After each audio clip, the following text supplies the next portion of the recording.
Tufaayo nnyo mu kujaguza olunaku lw'abakyala. Nze Nanteza Juliet okutuusako alipoota y'embeera y'obudde. Ebitundu by'eggwanga ebisinga obungi byafunye enkuba era ng'okusinziira ku alipoota ey'enkuba gye tufunye amakya ga leero eraga nga Soroti yafunye enkuba eyawezezza milimiters 7 n'akatundu kamu, Kabale nebeera n'enkuba eyawezezza milimiters 3 n'obutundutundu 6, nga kino nno kyavudde ku mpewo empeweevu ezifuwa okuva mu bibira by'e Congo okutuuka ku ggwanga lyaffe ssaako n'omukuubo gw'enkuba okusenvula okudda mu bukiikaddyo bw'eggwanga lyaffe.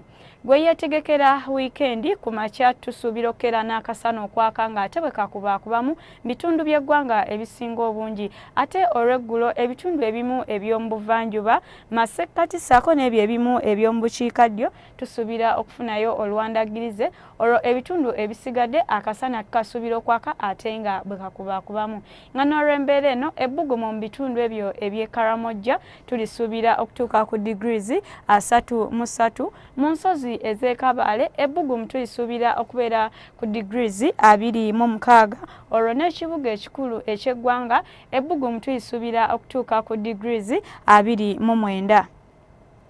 Gwasuubira okutambulako mu bibuga ebimu ebusukkansalo Nairobi, Dubai ssaako ne mu New York tusuubira akasana okwaka ate ewamu nga bwe kakubaakubamu, olwo yo mu Paris ssaako ne mu London tusuubira okukwatirayo ekiddedde ate ewamu n'okufunayo oluwandagirize, wabula nga yo mu New York ebbugumu tulisuubira okubeera ku degrees 8 zokka zokka.